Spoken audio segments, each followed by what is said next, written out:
Oi, pessoal. Vamos então para mais uma parte da nossa revisão. Vamos falar então agora sobre os vírus, né? Então vamos para o nosso slide.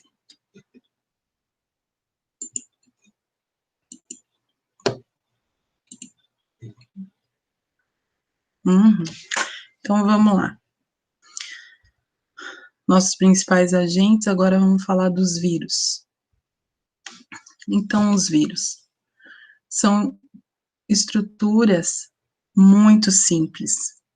Normalmente, uma ou mais moléculas de ácido nucleico envolto por uma capa protetora de proteína.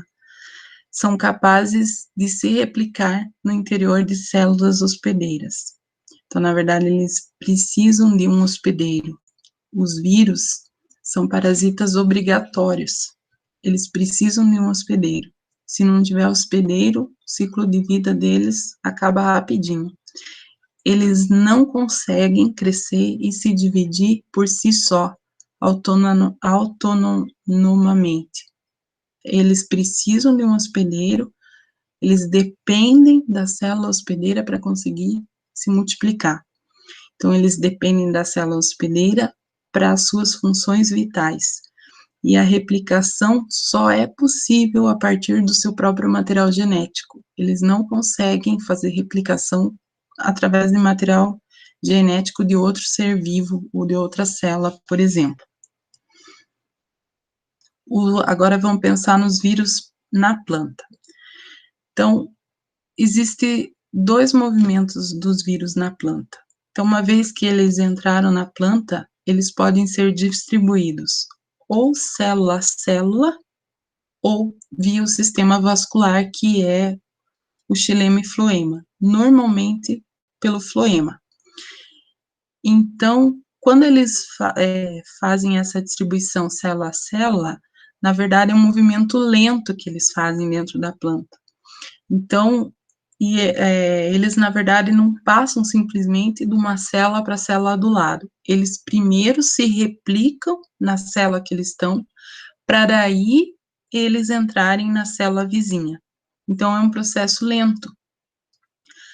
De forma mais rápida, é essa movimentação deles pelo sistema vascular. Então, quando as viroses chegam ao tubo vascular, ao tecido vascular, ao floema, então as partículas dos vírus são transportadas do local da infecção para locais distantes da onde o vírus entrou na planta, né? Então eles conseguem se movimentar, né, dentro da planta.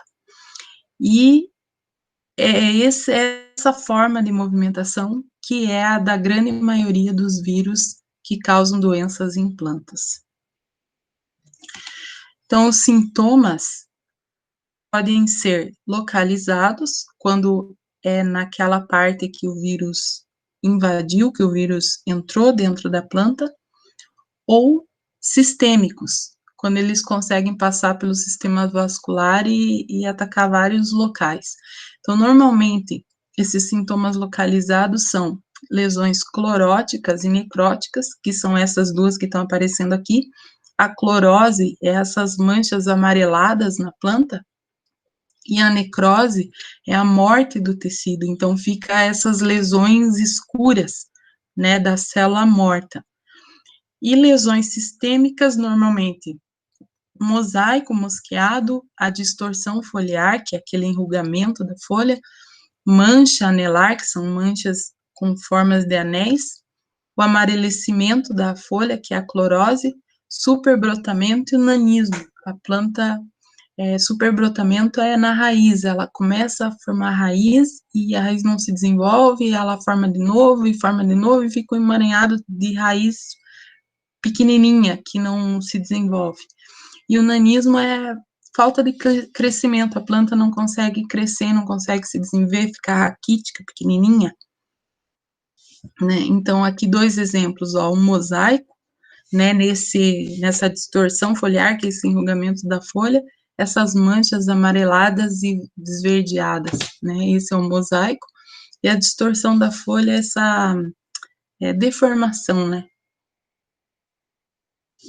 Então, a transmissão dos vírus, vários agentes, de forma mecânica, como, por exemplo, aquele exemplo que eu dei, de você estar com um implemento agrícola ali, um facão de poda, alguma coisa que está contaminado, você bate na planta, abre, faz uma abertura, está com um instrumento contaminado, passa partículas do vírus, né, para dentro da planta por aquela abertura, ou pelo vento, por exemplo, ou pelo implemento agrícola que amassou a planta, né, na hora de entrar com o trator ali, mas a maior parte dos vírus são passadas por insetos, por ácaros, né, por outros agentes. Então, aqui alguns exemplos de insetos, principalmente os sugadores, né, pulgão, a mosca branca, as cochonilhas.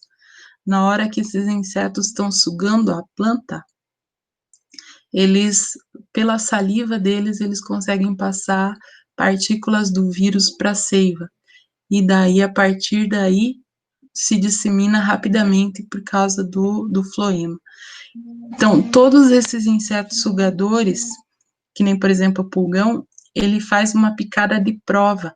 Ele visita planta por planta para ver se essa planta está com a seiva adocicada, se a seiva está boa para alimentação, e nessa picada de prova, às vezes ele pica uma planta doente. Ali ele contrai as partículas de vírus. Aí ele vai na próxima planta e faz a picada de prova. Ali ele está transmitindo o vírus, né? Então, os vetores, os agentes vetores de viroses na agricultura, principalmente, são os insetos, pulgão, mosca branca e cochonilha. Daí, alguns fungos e nematóides podem passar vírus, alguns ácaros podem passar vírus, material de propagação da planta que esteja contaminado com virose vai passar vírus. Então, semente contaminada, material de propagação, né?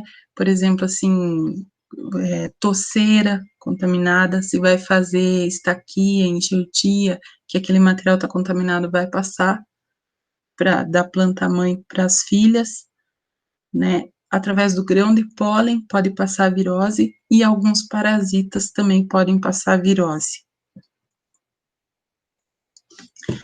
E aqui alguns exemplos de viroses. Então, as doenças viróticas em plantas sempre são, o nome delas menciona a cultura que apresenta aquele sintoma da doença. Então, por exemplo, o TMV, né, vírus, a sigla é em inglês, mas a doença é vírus do mosaico do tomateiro, né, por exemplo, vírus Y da batata, PVY, também a sigla é em inglês, mas a doença é vírus Y da batata. O mosaico comum do feijoeiro, que é BCMV, a tristeza dos citros, que é CTV, né, e assim por diante. Então, o mosaico dourado do feijoeiro, né, o tospovírus, que é também uma virose que ataca tomate, ataca solanáceas, né, então sempre as doenças viróticas, elas são com a sigla em inglês da cultura que foi descoberta aquele vírus, né, então esses são alguns exemplos para conhecerem.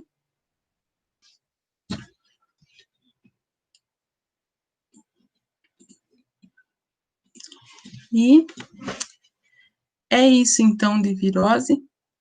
Logo vamos para o próximo, que é sobre os nematóides.